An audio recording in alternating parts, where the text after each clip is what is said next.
Hello అండి, నేను మీ చింతల సాయిరాం. ఈరోజు మన వ్యూవర్స్కి నేను చూపించబోయే టెంపుల్ వచ్చేసి పరిటాల ఆంజనేయ స్వామి టెంపుల్ అంటారండి. ఇది విజయవాడకి 32 కిలోమీటర్స్ దూరంలో ఉంది. కంచించర్లకి ఒక 3 కిలోమీటర్స్ డిస్టెన్స్లోనే ఉందండి. స్టార్ట్ అయ్యి కొద్ది దూరం వచ్చానో లేదో నల్లగుంట ఏరియాలో ఒక చిన్న యాక్సిడెంట్ జరిగిందండి. అందుకే అంటారు పెద్దలు హెల్మెట్ పెట్టుకోవాలి అని. బట్ యాజ్ యూజువల్గా నేను అప్పుడప్పుడు మర్చిపోతూనే ఉంటాను. అలాగే ఖలీల్ బాయ్ రెస్టారెంట్ దాటి సూరైపాలెం ఎంటర్ అయిపోయానండి. సూరైపాలెం నుంచి సిఏ కన్వెన్షన్ మీదుగా గుంటుపల్లి మీదుగా ఇబ్రహీంపట్నం మీదుగా అటు వెళ్తున్నాను. ఆ రూట్ ప్రకారంగా చెప్తున్నాను. అయితే ఇప్పుడు ఈ పరిటాల గురించి చెప్పడానికి పర్టికులర్గా నిజాం పరిపాలన నుంచి మన నిజాం పరిపాలన ఆంధ్రప్రదేశ్ రాష్ట్రంలో కలవడానికంటే ముందే ఈ పరిటాల గ్రామం నిజాం సంస్థానం నుంచి విడిపోయిన మొదటి గ్రామం అండి. నిజాం సంస్థానానికి ఎదురు తిరిగి మరీ సంపాదించుకున్న రాజ్యం అన్నమాట ఈ పరిటాల. సో ఈ పరిటాల ఇంకొక దానికి కూడా ఫేమస్ అండి. అదేంటంటారా? వజ్రాలండి. పరిటాల చెరువులో వజ్రాలు దొరుకుతాయని ఎప్పటి నుంచో చెప్తూనే ఉంటారు.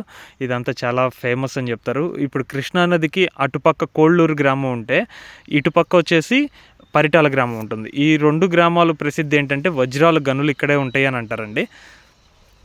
ఈ వజ్రాల గనులు కోహినూరు వజ్రం దగ్గర నుంచి నిజాం వజ్రం దగ్గర నుంచి ఫిట్ వజ్రం ఇవన్నీ ఈ పరిటాలను కోళ్ళూరు గ్రామాల్లోనే దొరికినాయని ప్రసిద్ధి. మనమైతే ఫైనల్గా పరిటాల ఆంజనేయ స్వామి టెంపుల్కి అయితే వచ్చేసామండి. ఈ టెంపుల్ అనేది చాలా ఫేమస్.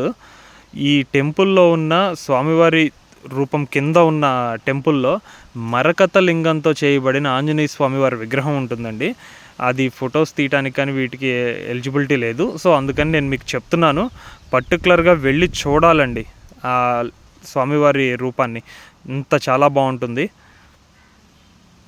ఇంకా ఈ విగ్రహం దగ్గరికి వచ్చేటట్టయితే ఇది ప్రపంచంలోనే 2వ అతిపెద్ద ఎత్తైన హనుమాన్ విగ్రహం అండి. 135 అడుగులు అంటే సుమారు 41 మీటర్ల పొడవైన విగ్రహం ఇది.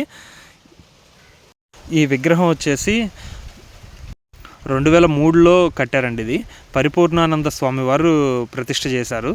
ఈ విగ్రహానికి 135 అడుగులు ఎత్తు, 41 మీటర్ల ఎత్తుండే విగ్రహం అండి ఇది. ఈ గుడి పక్కనే రామాలయం కూడా ఉందండి. కానీ చుట్టూ చెట్లు పెంచి అసలు ఫ్యామిలీతో పాటు వెళ్ళినప్పుడు కూర్చోవడానికి ఇట్లా చాలా ప్రశాంతంగా ఉందండి ఈ గుడి. ఇంత ఎత్తైన స్వామివారిని చూడటానికి 2 కళ్ళు అయితే సరిపోవండి. చుట్టూ చూడండి, చెట్లతో పెంచి అసలు చాలా బాగా చేశారండి ఈ గుడి. ఒకప్పుడు ఇంత ఉండేది కాదు, కానీ ఇప్పుడైతే చాలా బాగా చేశారు.